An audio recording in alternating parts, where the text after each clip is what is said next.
குடிப்படியை தான் நடந்து தப்புப்படி தான் நாட்டி கல்லடையாய் ஊர்வலமாய் வாராரே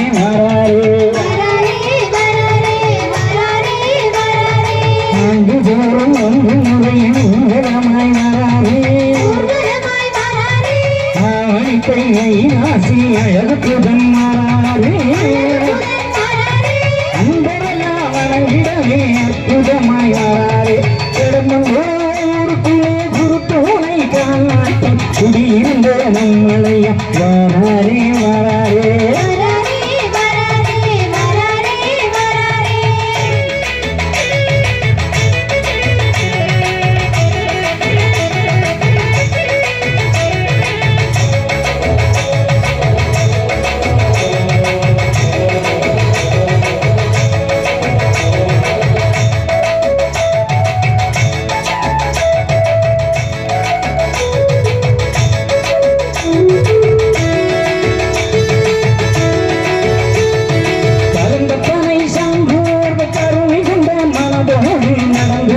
மக்களுக்கு கருமங்கள் செய்தாரே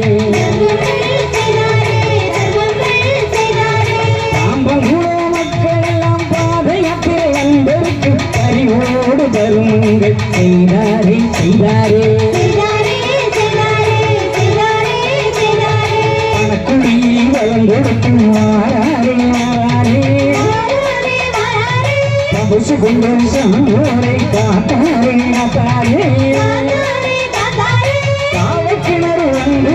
கருணையுடன் காப்பாரை கடந்த ஊருக்குள்ளே குருத்தோலை காலாட்டி குடியிருந்த நம்மளையா வாராரே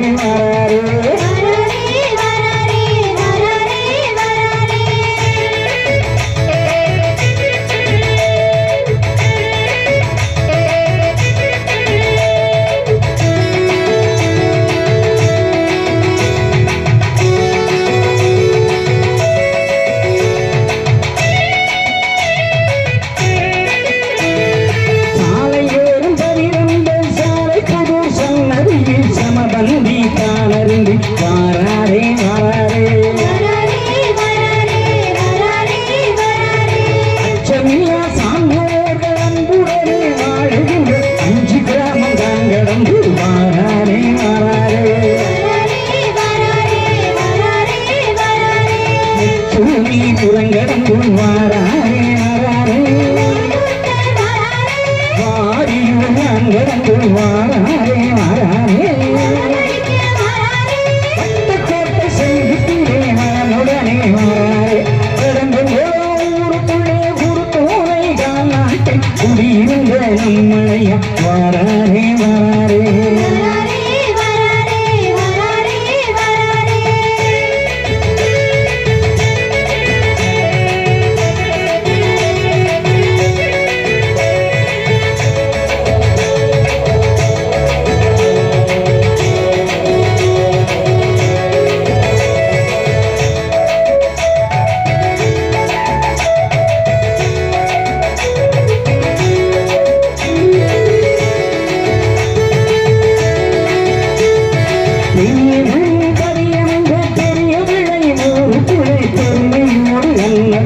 செய்தாரே சான்றோரே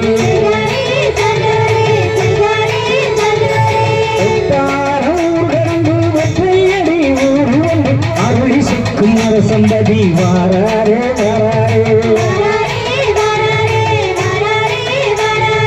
கரும்பாட்டூர் ஊருக்குள்ளே வாராரே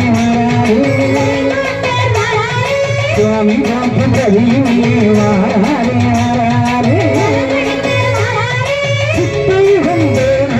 சுவாமி கடியாரே கடந்த ஊருக்குள்ளே குருத்தோலை காலாட்டி குடியிருந்த நம்மளைய வாராரே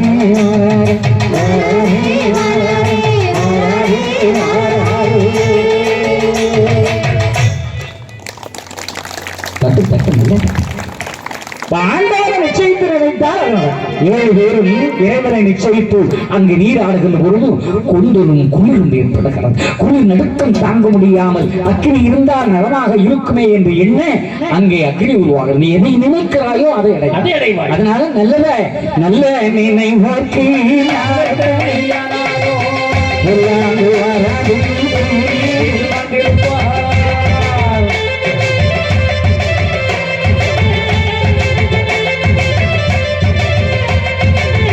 நல்ல நினைவோருக்கு நாள் எத்தனையான நல்லா கேட்க எதா கேளு. நல்ல எண்ணம், நல்ல சிந்தனை, நல்ல மனம் உள்ளவர்களுக்கு எத்தனை நாள் ஆனாலும் கேடு வராது, துன்பம் வராது, நோய் வராது, நோம்பலம் வராது, கடந்தொல்லை இருக்காது. நல்லவங்கெல்லாம் கை தூக்கும். நல்லவங்கெல்லாம் கை தூக்குங்க. தூக்கணுமா? நல்லவங்க இல்லையா?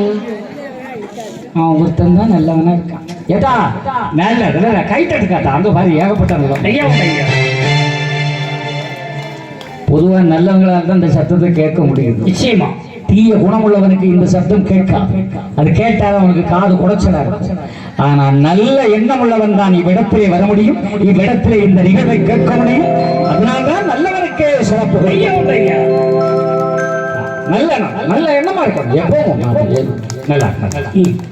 நல்லா அக்கா 10 பவுன் நேற்று தான் என் வீட்டுக்காரர் எடுத்துட்டு வந்தார். நல்லா கூட 10 பவுன் வாங்கி போடு சொல்லலாம். ஆமா அப்படின்னு சொல்லணும். அந்த என்ன வேணும் சொல்லுவோம். சொல்லுவாத்தான் உங்ககிட்ட இருக்கோ 10 பவுன் போட்டோம்னு சொல்லுவேன். அப்படி பாப்பா என்ன வீட்டுக்காரர் போட்டு உடனே அவளை பார்த்து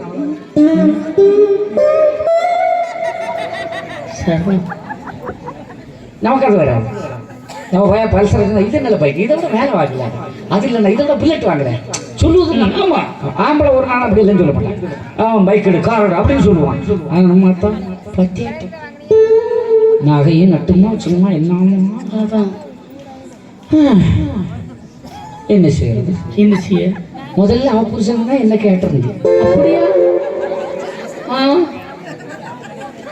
பொய்யிலடே உண்மை. அவனுக்கு இருக்க பத்தியா? ஆமா அவனுக்கு தான் என்ன கேட்டேன்.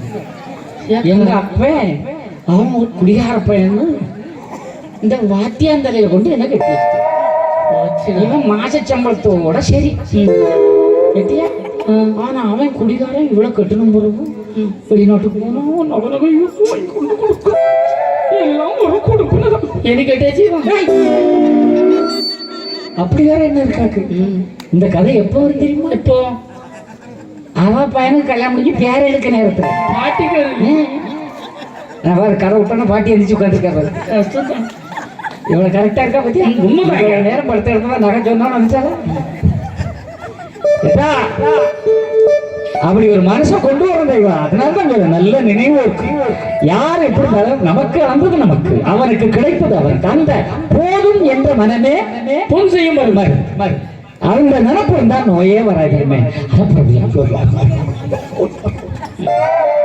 ஒரு சேலை வாங்க கூட்டத்துல போய் செத்து போய் கிடக்க.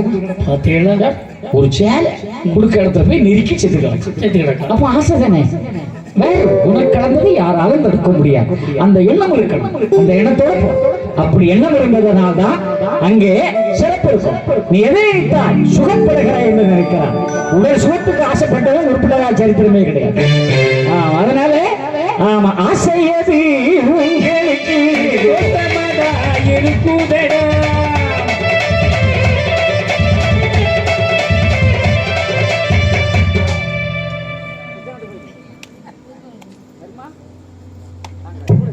அப்ப ஆசை கூடாது. ஆசைப்படுங்க. நான் சொல்ற ஆசை வேற. நீங்க எல்லாம் ஆசை இருக்குமா இல்லையா?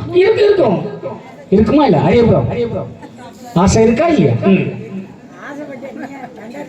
ஆசைப்பட்டு என்ன சொல்லு. உனக்கு என்ன ஆசை? என்ன மக்கா சொல்லு. எல்லாம் கிடைச்சாச்சா? அப்ப அதை கொஞ்சம் பங்கு எனக்கு தான்.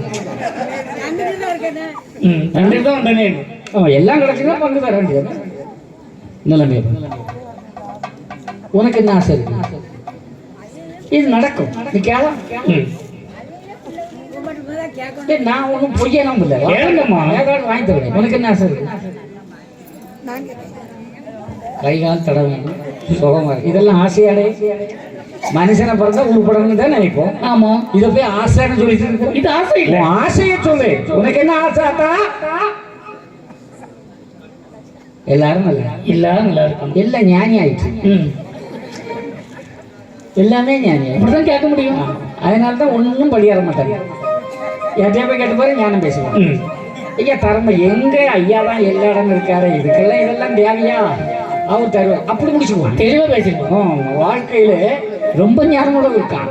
ஆனா ஐயா சொன்ன மாதிரி தான் கொடான்னு சொல்லி கடைசியில் ஒரு கொடையும் கிழிஞ்சு போச்சு. இப்ப ஒண்ணு சொல்ல ஒண்ணு சொல்லுவாங்க. ஆமா, ஒருத்தரும் ஒற்றுமையா இருக்கணும். இருப்பான், இருக்க மாட்டான். சிவச்சந்திரன் கூட சொல்ல, சிவச்சந்திரன் கூட எல்லாரும் ஒற்றுமையா இருப்பான்.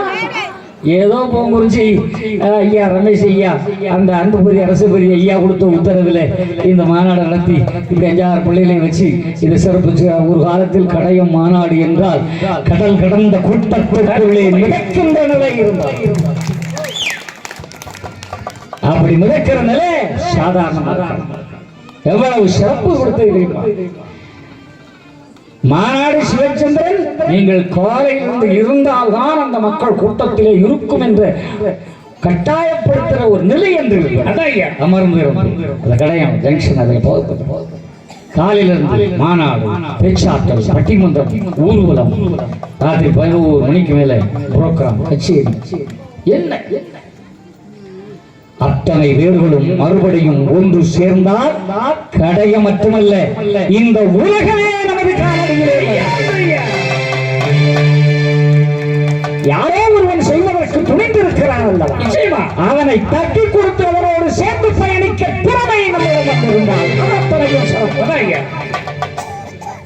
எல்லாரும் சொல்லுவோம். வைண்டசாமி மனுஷன் சொல்லிட்டான். எங்க பேஸ்புக்லயும் வாட்ஸ்அப்லயும் சொல்லுவான். நேரடியாக கண்டா ஐயா வண்டியா இவங்களை வச்சுட்டு எப்படி பண்ண முடியும்? ஒன்றும் பண்ண முடியும். நாங்கள் முத்துவினத்தங்கரில் பெரிய போட்டு மனுஷன் தான் அப்படின்னா அவ்வளோ மக்களும் கூப்பிட்டு அதை பார்த்துட்டு தான் போகுது. அதை பிடிக்க தூரம் ஒருத்தருக்கு தம்பு இருக்கா? இல்லை. யோசிச்சு பாருங்க. எங்க பாட்டு தான் எங்க தாத்தா போராடி எடப்பாடி பழனிசாமி முதலமைச்சர் இருக்கும்போது போராடி அதை தடுத்து நிறுத்தி இல்லாமல் ஆக்கினோம். ஆனா இன்னைக்கு எல்லாரும் பேசுகிறோம். அவர் மனிதன் அல்ல தாயே. அதற்காகத்தான் இதை சொல்லுகிறேன். அந்த 7 தெய்வமாதர்களும் அங்கே இருக்கின்ற பொழுது நாராயண அக்கினியாக வளர்கிறார். நடுக்கம் தாங்க முடியாமல் ஆவி சேர்க்கிறார்கள் அக்கினியை.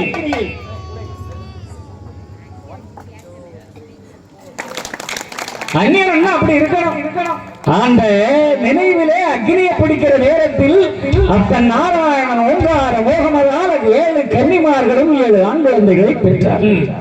பெற்று போட்ட பிள்ளையின் முகத்தை கூட பார்க்காது ஓடோடு சென்று சிவரை நினைந்து கவம் இருக்கிறார்கள். ஆனால் 7 ஆம்பளை பிள்ளை. அப்ப நாராயண ஒத்தைக்கு விளக்கணும் இல்ல. தேவேந்திரனுடைய பசுவை காமதேனு அடைத்தான். வலம்புரி செங்கிலை பால் விட்டு கொடுத்து பிள்ளைகளை வளர்த்தான். என்னத்தான் குப்பிப்பால் ஊட்டினாலும் பிள்ளைய வளர்க்கணும். யார் நல்லா வளர்ப்பா? யார் வளர்ப்பா? பாத்தியா, மடியில வச்சிருக்கான். இதே மாதிரி ஒரு மனுஷன் 3 மணி நேரம் ஒரு ஆம்பளை மடியில வச்சிருப்பாங்க. வைக்க முடியுமா? முன்னால கூட தாலாட்டி இருக்கா. என்னதாயி நம்ம பார்த்தா நம்ம தான் வைக்கணும். இது அவங்கள்ட்ட கொடுத்தா வச்சிருப்பானா? வச்சா உன் பிள்ளை நீ கொஞ்சம் நேரம் வச்சுக்கான்னு நம்மளை வந்து போயிடுவான். அப்போ பிள்ளைகளை வளர்க்கணும்னா யார் வேணும்? அம்மா வேணும். எந்த அம்மா வேணும்? நல்ல அம்மா வேணும். சில அம்மா பையனை பார்த்துட்டு டிவியே பார்த்துக்க பையன் தொட்டில கொடுத்தாங்க. 8 வருஷம் தவறுந்து பட்ட பிள்ளை நிலைமை எங்க போகுது? அதனால குழந்தை தக்கனுடைய தலையறுப்பதற்கு பிள்ளைகள் வேண்டும் என்று தவம் இருக்கிறாள் அன்னை மாகாணி. அந்த அன்னையை நாராயணன் அழைக்கிறார். இங்க அனைவரும் குடியிருக்கிற இடம் இல்லையா? அந்த இடத்துல ஒரு மாநாடு நடக்கிறது. சிறப்பு தான். எவ்வளவு பெரிய சிறப்பு! அதெல்லாம் மாற்றவே இல்லை. போன வாட்டி நான் இதுலதான் உட்கார்ந்து இருந்தேன். அதனால அம்மையை அவங்க இருக்கிற அப்பையன் ஆத்தா எல்லாம் சேர்ந்து பையன் நம்ம மடியில இருந்து பாருட்டு முடிவே பண்ணிட்டான். அதை மாற்ற யாரால் முடியும்? அது ஒரு பூர்வ ஜென்ம புண்ணியம் கழித்தால்தான் இந்த வேளையிலே நின்று பாட முடியும். அது இறைவன் கொடுத்தார். அதனாலதான் அப்ப நாராயண யாரை கூட்டான் தெரியுமா?